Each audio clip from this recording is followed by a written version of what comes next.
Hello friends, પ્રસિદ્ધ એજ્યુકેટરમાં આપનું હાર્દિક સ્વાગત છે। કોમ્યુનિકેશનમાં આજે આપણે જાણીશું જુદા જુદા પ્રત્યયનમાં લોકોની સંખ્યા કેટલી હોય છે, કયા માધ્યમનો ઉપયોગ થયેલો હોય છે અને પ્રતિપોષણ કેવી રીતના મળતું હોય છે એના વિશે।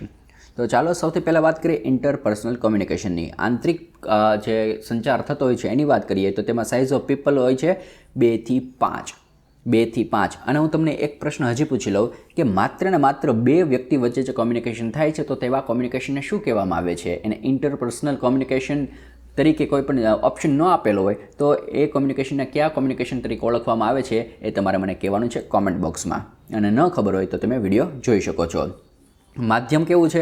ફેસ ટુ ફેસ છે, ટેલિફોનિક છે, સામસામે 2 થી 5 વ્યક્તિ હોય, માનો કે તમે 4 જણા ઊભા છો, બધા સામસામે ઊભા છો તો એ તમારી વચ્ચે જે કોમ્યુનિકેશન થાય એ થશે ઇન્ટરપર્સનલ કોમ્યુનિકેશન। અને ફોનમાં પણ તમે વાત કરતા હોય એ પણ શું છે, 2 વ્યક્તિ વચ્ચે થાય છે તો એને પણ કહેવામાં આવે છે ઇન્ટરપર્સનલ। પણ હું માત્ર 2 બોલું ત્યારે આખું એ જે કોમ્યુનિકેશનનો પ્રકાર છે બદલાઈ જશે, કારણ કે એ ઇન્ટરપર્સનલ કોમ્યુનિકેશનનો પેટા પ્રકાર થઈ જશે માત્ર 2 બોલું ત્યારે। અને ઓપ્શનમાં ઇન્ટરપર્સનલ ન લખ્યો હોય ત્યારે એ જવાબ તમારે સિલેક્ટ કરવો પડશે। એ તમારે કયો જવાબ હોવો જોઈએ એ તમારે કોમેન્ટ બોક્સમાં અવશ્ય કહેવાનું છે, જો ખબર હશે તો, અને ન ખબર હોય તો વિડીયો જોવાનો છે। ફીડબેકની વાત કરીએ તો હવે સામસામે જોઈએ તો તરત જ જવાબ મળશે, અને ફોનમાં હોય તો પણ તમારે તરત જવાબ મળે છે। તું ક્યાં છો? તો હું અહીં છું, તરત જવાબ મળી જાય છે ને, તો ઇમિડિયેટ અને ડાયરેક્ટ ફીડબેક મળે છે। ટાઈપ્સ ઓફ કોમ્યુનિકેશનની વાત કરીએ તો એ આંતરિક છે, કારણ કે ફેસ ટુ ફેસ છે એટલે આંતરિક થઈ ગયું। યાદ રાખો, આંતરિક અને બાહ્ય કઈ રીતના તમે યાદ રાખશો? આંતરિક એટલે અંદરો ઓછી સંખ્યામાં તમે નજીક હોય છો, પણ જાહેરમાં જ્યારે આવો છો જાહેરમાં ત્યારે બધું બાહ્ય થઈ જાય છે મોટે ભાગે।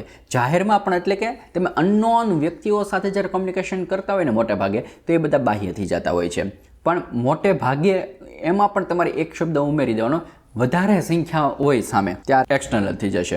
અને આ જે કોમ્યુનિકેશન છે એ મોસ્ટલી ઇન્ફોર્મલ હોય છે એમ કહેવા માગીએ છીએ, મોસ્ટલી। અને આ ખરેખર આપણે અગાઉ જે પ્રકાર જોયો એમાં ફોર્મલમાં લઈ લીધેલો છે। હવે એની પછી કોમ્યુનિકેશનની વાત કરીએ ઓર્ગેનાઇઝેશનલ।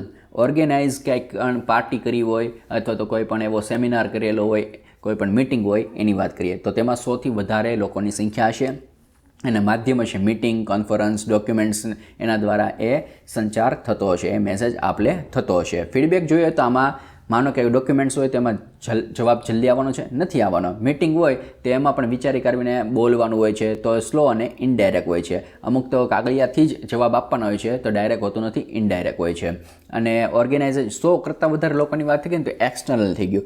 અને ડોક્યુમેન્ટ પણ આવે, મીટિંગ પણ આવે, કોન્ફરન્સ પણ આવે, એ બધું ફોર્મલ કોમ્યુનિકેશનમાં આવશે। એની પછી વાત કરીએ માસ કોમ્યુનિકેશન। માસ એટલે કે જથ્થો, તો લાર્જ નંબર ઓફ ઓડિયન્સ।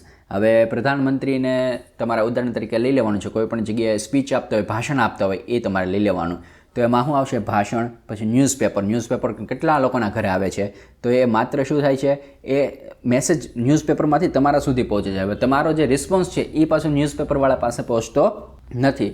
ટેલિકાસ્ટની વાત કરીએ, લાઈવ ટેલિકાસ્ટની, મેચ તમે જોતા હોય લાઈવ તો તમારો રિસ્પોન્સ ત્યાં પહોંચી શકે છે? નથી પહોંચી શકતો। ક્યાંથી રિસ્પોન્સ તમારી સુધી આવે છે, મેસેજ તમારી સુધી આવે છે? તો અહીં ફીડબેક કેવો હશે? કાંઈ ફીડબેક મળતો નથી। સામે જે માનો કે આપણે લાઈવ મેચ જોઈએ તો આપણે એને ફીડબેક આપી શકતા નથી, પ્રતિપોષણ આપી શકતા નથી। અને માસ મોટો છે, જાહેરમાં છે બધું, તો એક્સટર્નલ કોમ્યુનિકેશન છે અને આ ફોર્મલ કોમ્યુનિકેશન પણ થશે। એની પછી વાત કરીએ ગ્રેપવાઇન કોમ્યુનિકેશન। ગ્રેપવાઇન એટલે અફવાઓ સાથે સંકળાયેલા કોમ્યુનિકેશન આપણે ગ્રેપવાઇન કોમ્યુનિકેશન કહીએ છીએ। એમાં તો કેટલી સાઇઝ હોય એ આપણને નક્કી જ ન હોય, તો ટુ ઓલ એમ્પ્લોય એન્ડ આઉટસાઇડર્સ, બહારના લોકો જ આવું બધી ગોસિપ કરવાના હોય છે। તો અહીંયા વાત કરીએ માધ્યમની તો ગોસિપ અને રૂમર્સ આવશે, અફવાઓની વાત થાય છે, અફવાઓ દ્વારા જે માહિતી આપલે થાય છે એની ચર્ચા થાય છે માધ્યમ તરીકે।